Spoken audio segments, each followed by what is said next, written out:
Alright, we are recording for the second part of chapter 6 of The Princess Bride. So this... Crap, I don't actually remember where I picked it up. What was it that just happened?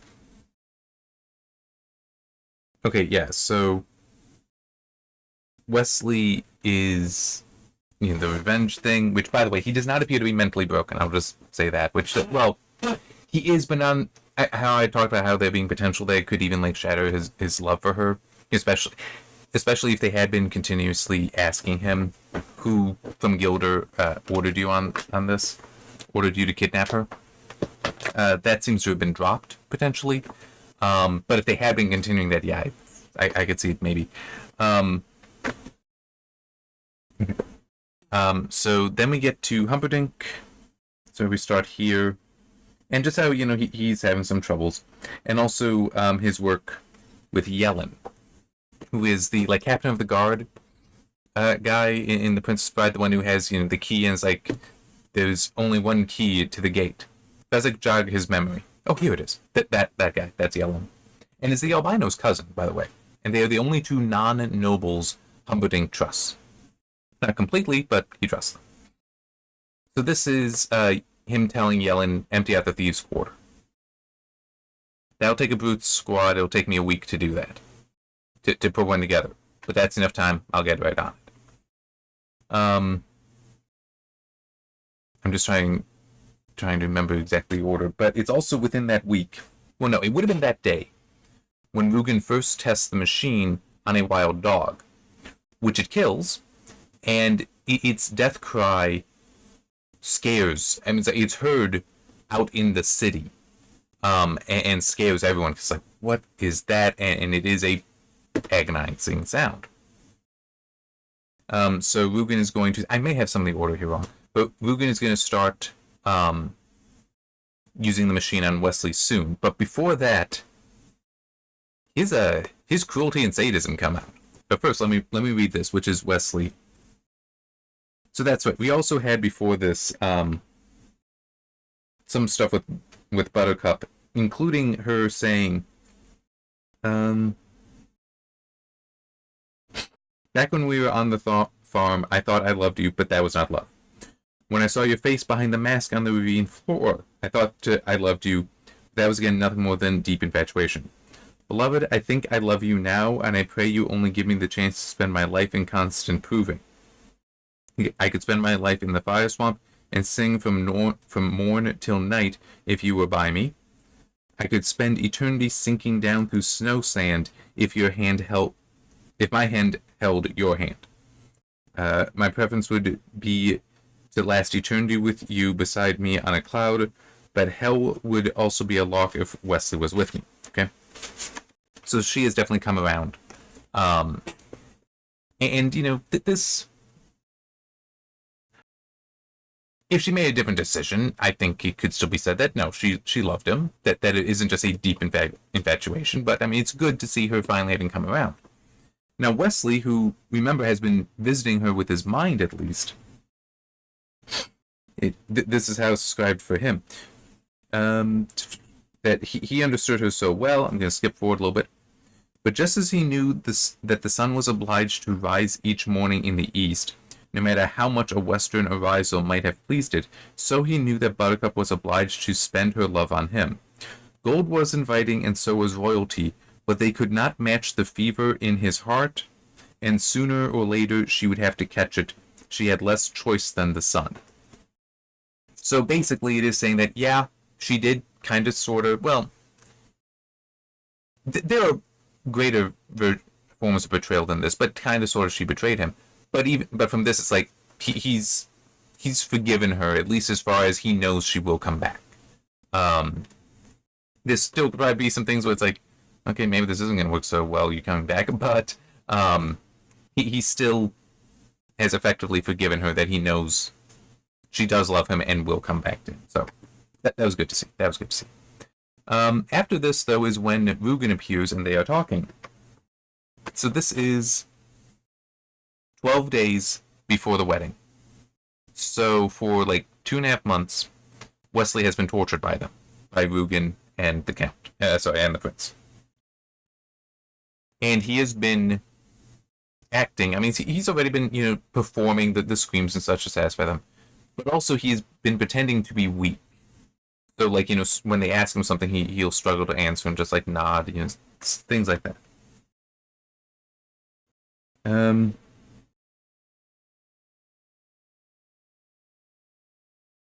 yeah, so, like, feeling a bit under the weather, the Count asked. Wesley made another feeble nod. Even though it had been stated somewhere in here that actually he's feeling better than he's felt for quite a while. Um,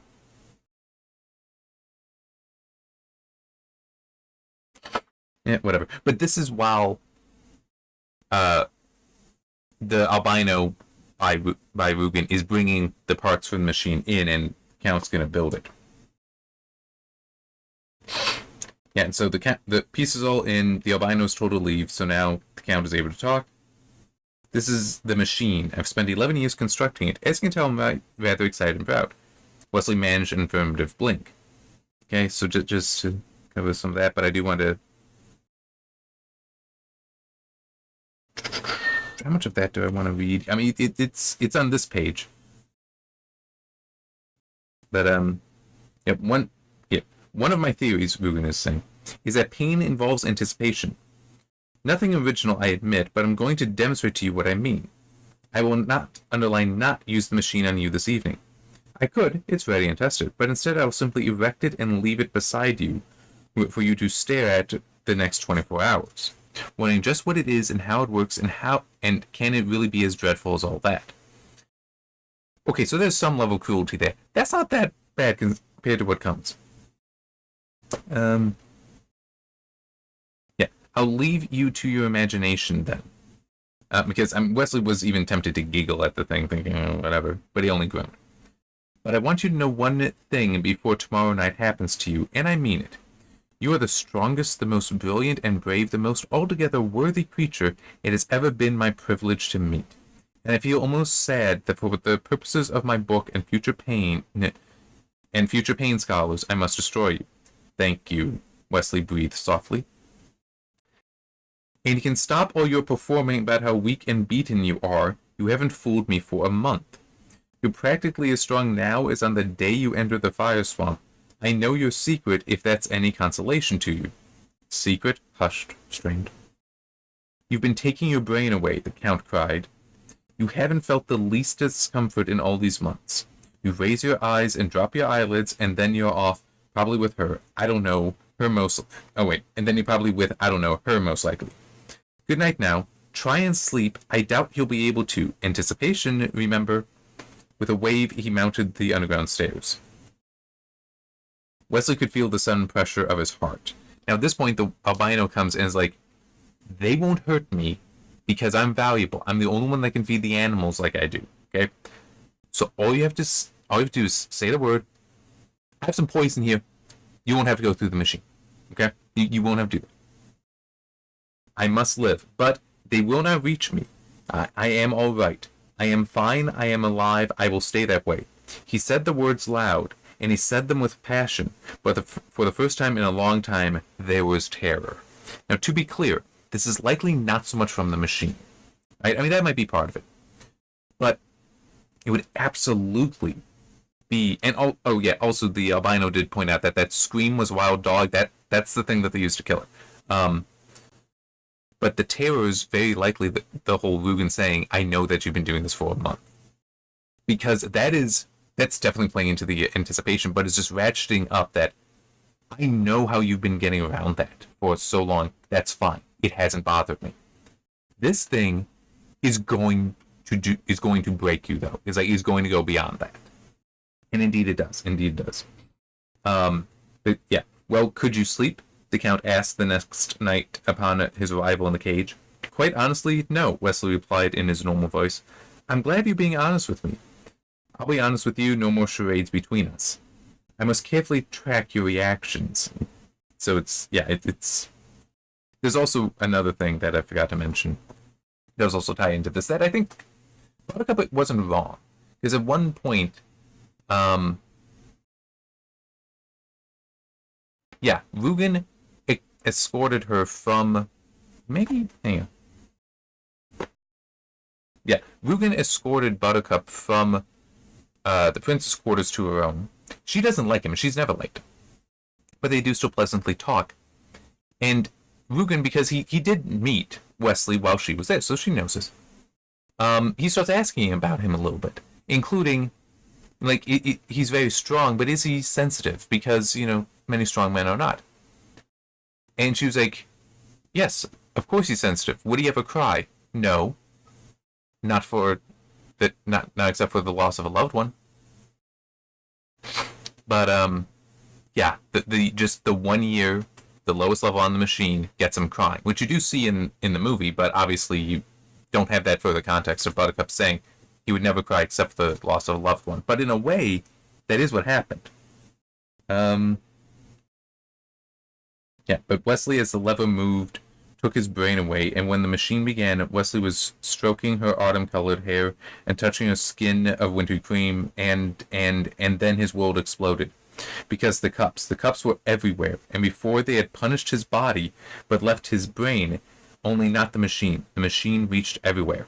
His eyes were not his to control, and his ears could not hear her gentle, loving whisper, and his brain slid away, slid far from love, into the deep vault of despair, hit hard, fell again, down, through the house of agony, into the county of pain. Inside and out, Wesley's world was ripping apart, and he could do nothing but crack along with it. So in a way, he has lost a loved one, because he lost her in that moment. So him crying is not as surprising, but it is also, this breaks him. And later on, he's described as, it's not even running, he's just next to it, but waiting, knowing what's coming, and he is crying. And also the whole, I do want to explain, the cups were everywhere. In the movie, we see it on either side of his head. I think some on his arm, some on his chest, and that's basically it. No, in this, it's every inch of his skin is covered with these suction cups. But also, like, into his nostrils, into his ears, on his tongue. Everywhere. Okay? So, yeah. Where am I in my notes now?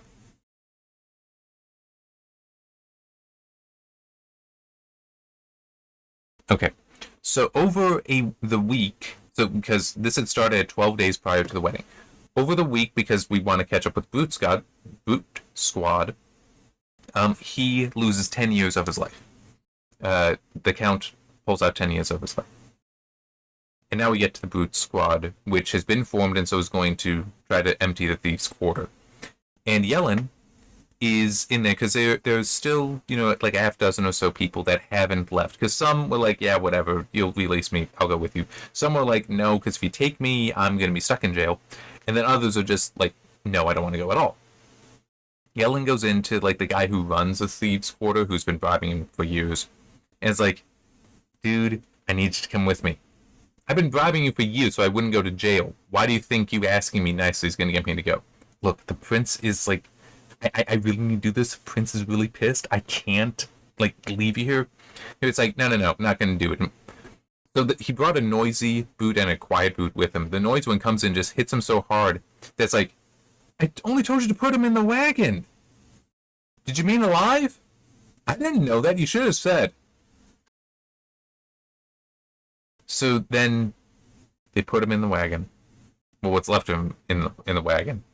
And then it's like, okay, is there anyone left? Well, there's this Spanish fencer over there that's giving some trouble. All right, go and take care of that. I'm busy with other things. This is a yelling dog. I'm busy with other things. I'm just going to go. So the noisy one leads the quiet one, which, I mean, because of the movie, we already know. The quiet one is Fezzik. But the noisy one leads him over there.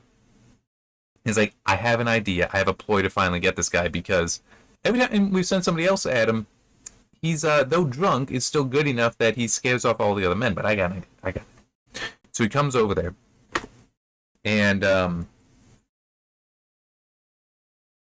decides to say that, hey, for the wedding, there's going to be a royal celebration that includes a fencing competition. If you want, if you're nice, you can get up, and I'll take you there. Maybe you can enter it. Maybe you can be on display. Which, if it wasn't Inigo, but some other master fencer, it's like, that would actually make some sense, drunk or not. but he's waiting for Vizzini. Yeah. Hear me though, please. I've been sent by Prince Humperdinck himself, who's in need of entertainment. Tomorrow is our country's 500th anniversary, and the dozen greatest tumblers and fencers and entertainers are at this very moment competing. The finest pair will compete personally tomorrow for the new bride and groom. Now as to why I'm here. Yesterday some of my friends tried rousting you, and they said later you resisted with some splendid sword work. So, if you would like, I, at great personal sacrifice, will rush you to the fencing contest, where, if you are as good as I am told, you might have yet the honor of entertaining the royal couple tomorrow. Do you think you could win such a competition? And then we get breezing stated, which I'm not sure what that is specifically in reference to, but as it continues, it makes sense. Then hurry, while there's still time to enter. Okay, I guess that is Inigo's response, but anyway. Spaniard managed to stand. He unsheathed his sword and flashed it a few times across the morning. The noisy one took a few quick steps backwards and said, "No time to waste. Come along now." Then the drunk started yelling, "I'm waiting for Vizzini." Meanie. I'm not mean, I'm just following the rule. Cruel. Not cruel, not mean. Can't you understand? I'm... And here his voice trailed off for a moment as he squinted. Then quietly he said, "Fezzik?" From behind the noisy one, the quiet one said, "Who's Sezzik?" "Sezzik? Is that a joke you made?" Quiet one said, "Played." "Fezzik, it is you." "True." And as he reached out, then, he's... Inigo's about to fall, but he catches him. And then the noisy brute is like, "Perfect!" About to hit him, and that's when Fezzik does a whole boom. And, knocks him out, so... And it is actually a nice reunion. I do like... both how that is set up with the rhyming, because that is important to them. That is very much a part of their friendship.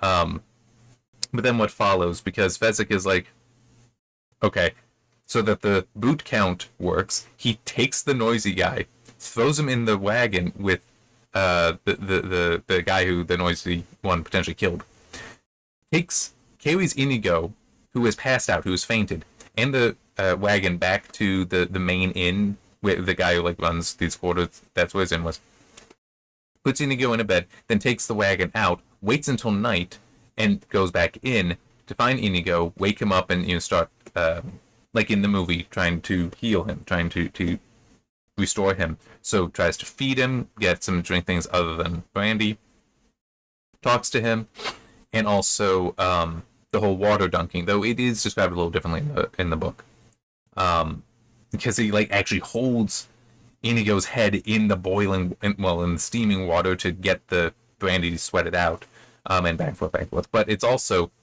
funny because so Inigo fainted because all I've had for 3 months now is brandy. So seeing you was so surprising, I just fainted. So okay, so tell me what's going on. Well, Vizzini's dead. Oh, and he faints again. Eventually he recovers and goes on for a while, and now it's okay, he's been fed, he has slept, and then what more does Fezzik tell him? Oh, Count Rugen is the six-fingered man. Interesting, and he's out again. Which, I guess it is just really emphasizing how drunk he was. Because, I think at that point, it's either that or comedic effect. But then it follows from that when the whole, doing the whole water thing to really, really get all out of him. At this point, though, pretty sure it's at this point.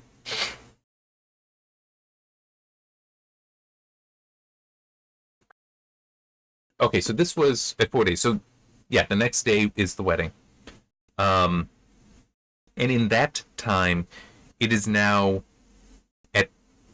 Hang on, is that? No. At that time, it is 20 years. So in 7 days, Rugen had taken out 10 years of Wesley's life. In these 4 days, 10 more years for a total of 20. I'm just trying to... This is also after we get Buttercup realizing that Humperdinck is lying. But there was also something else mentioned, because in the movie you do have that Yellen and the prince are talking when she comes in. one thing that's stated is apparently that Robert's ship Revenge, there's rumors that it's coming back, which I do find a little curious. Just how did they know to come back? But it's possible Wesley had told them on the day of the wedding, on the 500th anniversary, if I'm not back before then, come back then. It could also just be coincidence, but yeah. But he goes through and Humperdinck goes through and is talking about what the plans are, including that, for our honeymoon, we will take it on one of my ships, surrounded by all of our ships in the Armada, and she's like, all but those 4. He blinks and pauses, and though he catches himself then, is able to continue.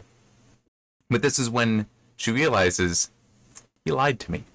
And it's also with knowing that actually right near where I started this, which is at page 230, I don't think I mentioned that earlier, but anyway, it is also stated that he has been putting on his affection for her.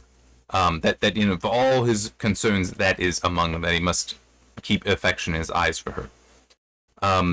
Now, she doesn't say anything until Yellen leaves, but she does call him out on it, that he lied, and he's just like, I promise you, whatever I did was for the best. And she's like, nah, you're a coward. And calls out various things, and one is actually interesting because of part of what goes with Inigo.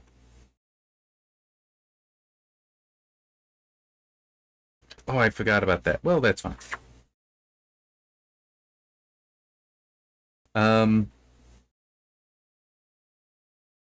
Yeah. It doesn't matter when you sent the ships or not. This is Buttercup talking. Wesley will come for me. There is a God, I know that. And there is love, I know that too. So Wesley will save me. And part of the reason why I want to mention that is because later, Inigo is saying something similar. And this is also what I kind of forgot. Now that Inigo knows Vizzini is dead and that Rugen is the six-fingered man, he also is able to work out, and also Fezzik forgot because he was like, oh yeah, we're having to clear out all these thieves because, spies from Gilda are here to try to assassinate Buttercup, after the failed kidnapping attempt. And he goes like, Fezzik, that was us. We did that. We know that's a lie. So, by Humperdinck pushing this, he knows it's a lie. He most likely knows it's a lie as well. Somebody hired Vizzini. We don't know who, but it must have been him. So Inigo's figured it out. That is an assumption, but he has to figure that out. But it's more so he knows he cannot trust Rugen. So in a way, that's his defense. So the fact that Rugen is also saying some of these things, he's like, no. Rugen is lying. Yeah, that the whole thing about, promising that Wesley would be put onto the ship Revenge and allowed to go, no. But there's also the whole, where is it? Okay. So, where's the man in black? Inigo was asking Fezzik. He sails the 7 seas with the Dread Pirate Roberts. Why would he do a thing like that? Because he is a sailor for the Dread Pirate Roberts. A sailor? A common sailor? A common ordinary seaman bests the great Inigo Montoya with a sword? Inconceivable! I do like that he put that in there. He must be the Dread Pirate Roberts. Otherwise, it makes no sense. In any event, he is sailing far away. Count Rugen says so, and the prince himself gave the order. The prince wants no pirates around, and with all the trouble he was having with Gilder, remember they kidnapped the princess once, they might try, Fezzik, we kidnapped the princess once. You never were strong in memory. But you should recall that we put the Gilder uniform pieces under the princess's saddle. Vizzini did it because he was under orders to do it. Someone wanted Gilder to look guilty, and who but a noble would want that, and what noble more than the war-loving prince himself? So he's figured it all out.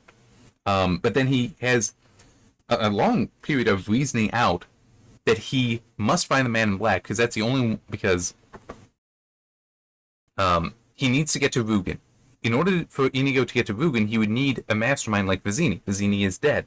But Wesley was his master, had beaten him. So Wesley is better than, he doesn't know the name yet, but is better than Vizzini. So that's who I need.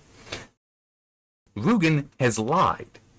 And Humperdinck is very vain. He would hate that he's been bested by Wesley. There's no way he's allowed to leave. So the fact that Humperdinck is here and Rugen is here must mean Wesley is here.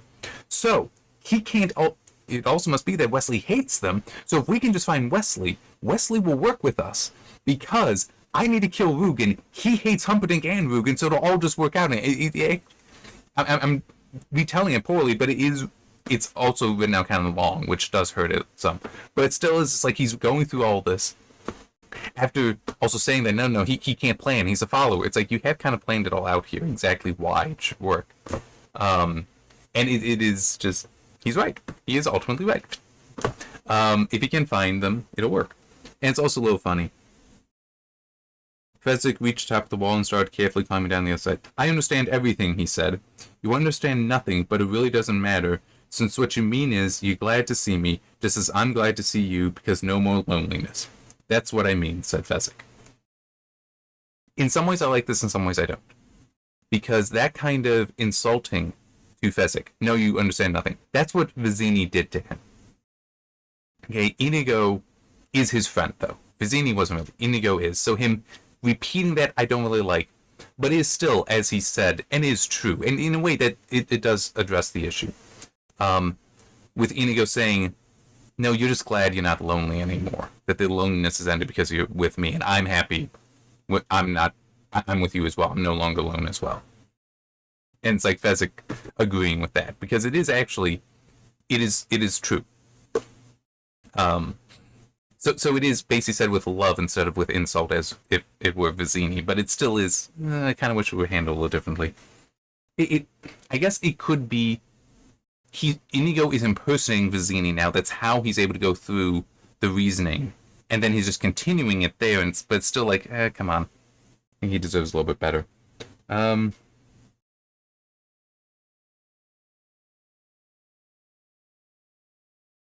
Okay.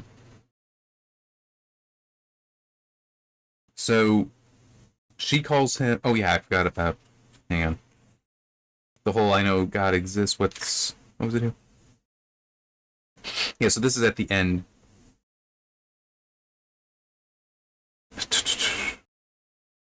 And this is Inigo saying, basically why yes, we are going to find Wesley to Fezzik. If there was a God, then there was a man in black waiting. Inigo knew that. He knew it. Oh wait, he's not actually saying this, just in his head. But anyway, he knew it, and of course he was absolutely right. So this is about going to the Zoo of Death to find Wesley. It's like he knows it must be true, because again, it's if there is a God, then the man in black must be there. That this must work out. Yeah. So I just find it interesting that I don't believe God has ever been mentioned previously in this. So to see it twice and from two different sides, both about Buttercup and Inigo for different reasons, but ultimately same goal of finding Wesley, it is interesting. But one thing I wanted to share here. Well, actually no, let me go a little bit earlier than that. Okay, I already read that about the Buttercup saying that Wesley will come. You're a silly girl. Now go to your room. Yes, I am a silly girl, and yes, again, I will go to my room. And you are a coward with a heart filled with nothing but fear. The prince had to laugh. The greatest hunter in the world, and you say I am a coward? I do indeed. I'm getting much smarter as I age. I say you are a coward, and you are. I think you hunt only to reassure yourself that you are not what you are, the weakest thing to ever walk the earth. You will come for me, and then we will be gone, and you will be helpless for all your hunting, because Wesley and I are joined by the bond of love, and you cannot track that. Now with 1,000 bloodhounds, and you cannot break it, now with 1,000 swords. Which a lot of that speech is also in the movie. I don't think it's completely, I think it was a little bit abridged, but also slightly rewritten, but certainly the meaning is there. Humperdinck screamed toward her then, ripping at her autumn hair, yanking her from her feet, and down the long curving corridor to her room, where he tore that door open and threw her inside and locked her there and started running for the underground entrance to the Zoo of Death. My father stopped reading. Go on, I said. And it just... So we get this fairly long aside that... It is longer than I would have liked. But it is... It's in a different place in the movie. This is after Wesley is found dead, and it's like, you read that... Not quite, but in the kind of, you read that wrong. But it's the father trying to avoid reading it. And it's basically, I don't want to trouble you much, but it is where we get the who gets Humperdinck. That whole thing is what this site is. And I get why it's longer, but it's still how it distracts from the story. I don't like how long it is. But it is also where it's like no one gets Humperdinck. He lives. It's like all that's in the movie is exactly what's in the book. But it is also his father, Goldman's hypothetical father, because remember this is all just a part of the frame narrative. What do you mean Wesley dies? You mean dies? Prince Humperdinck kills him. He's only faking though, right? And it's all that. So the father leaves, comes back the next day with Billy having cried the day before, but now it's like, okay, let's hear it. Don't just skip ahead. Tell me what goes on. And so it is Humperdinck gets there, and like in the movie, she loves you. She loves you still, and you love her. So think of that. Think of this too. In all this world, you might have been happy, genuinely happy. Not one couple in a century has that chance. Not really, no matter what the storybooks say. But you could have had it, and so I would think no one will ever suffer as great a loss of you. Throws the dial up, and as it's activated, and Rugen yells out, "Not to 20." That whole thing. The tracking of where Wesley is by Inigo and Fezzik is a little different than the movie, largely the same. But one thing that's crucial is the Zoo of Death is within Florence City. In the movie, it's like off somewhere else. And also, it's just the one secret entrance to the tree. No, it actually has two entrances at least. Now the albino, because Wesley's dead, which Rugen laments because like he was the best victim I've ever had. And it's also, by the way, the prince kept the dial by 20 mark long after it was necessary, so he really wanted him dead. And then as he leaves, he just says, "She actually called me a coward." So, it's like this is full on hatred for him at this point. But, so Rugen is disappointed. So the albino's going to take him, figures I'll burn him on a pyre. Hang on, on the trash heap, sorry. Yeah, and the garbage pyre back behind the castle. That meant having it the wheelbarrow. So he goes to get it, and that when he's getting it is when Inigo comes up behind him because the noise died out. He doesn't know any further. And he's like, "Do you know where that is?" And he questions him, gets the name Wesley. All that, and it's like, "Is that how I get into the place?" And the guy nods. The albino nods. The thing is, that's a fake entrance, a false entrance. The true entrance is actually to the 5th level, to the lowest level, and then I guess you'd go up, whereas this entrance is a false one that... Well, I am curious how Inigo and Fezzik are going to get through, because that's where they have to go. But we don't have the jog... Oh, no, that's right. Is it with the albino that's jog his memory? Yeah. The albino is the one who jogs his memory, and then he falls over. Yellen just has the threat.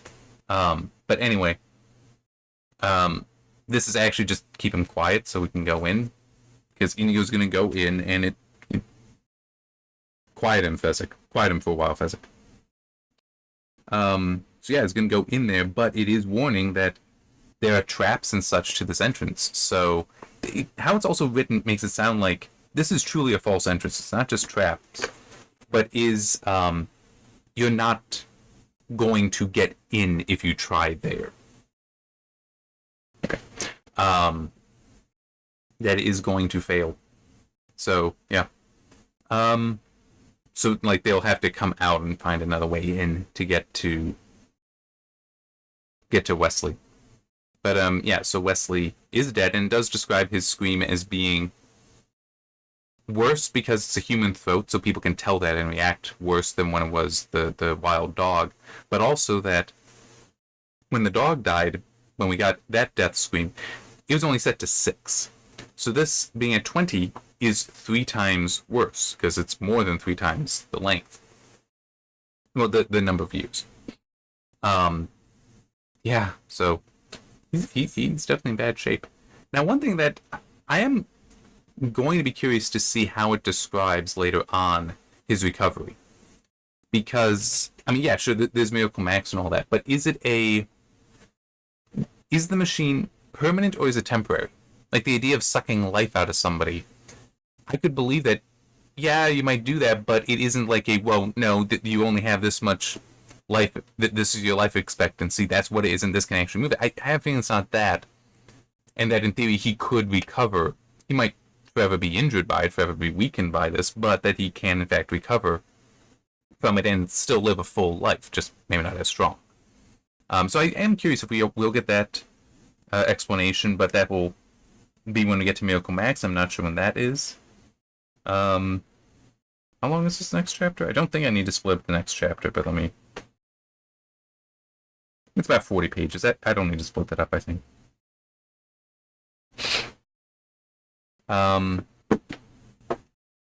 Yeah, I didn't plan on it, so I don't think I will. But that'll probably, for me, wait until tomorrow. But yeah, I'm still definitely enjoying this. It is... The one thing is it does feel a little... I had an example in my mind, then left. But that they were just certain, like, there's a certain aspect, certain character to the story from the beginning that doesn't seem to be there anymore. I'm just... Crap, I had the thought, now it's gone, so just don't trust that then. Sorry. No, it's not like the fairy tale element. I mean, one thing though is that the whole... How, just in the previous parts, or earlier in this chapter, the whole thing about life isn't fair, don't expect things to work out, but it's like, well, it is going to work out here. And how Buttercup and Inigo are both like, no, there is a God, Wesley will help. It is, to say that so strongly, it does seem odd to have made that earlier statement. For how it was written, at least. So, I don't know. Maybe there'll be an aside when we actually get to Miracle Max's place and all that. I don't know. We'll see. We'll see. But, yeah. I am looking forward to the next part, and I shall see you then. Hey! Less than 40 minutes! It's been a while since managing that, hasn't it been? Yeah. I have to go back to chapter 4, apparently. I have the YouTube thing. Alright, well, let's actually stop this so it'll actually be so short. See you next time.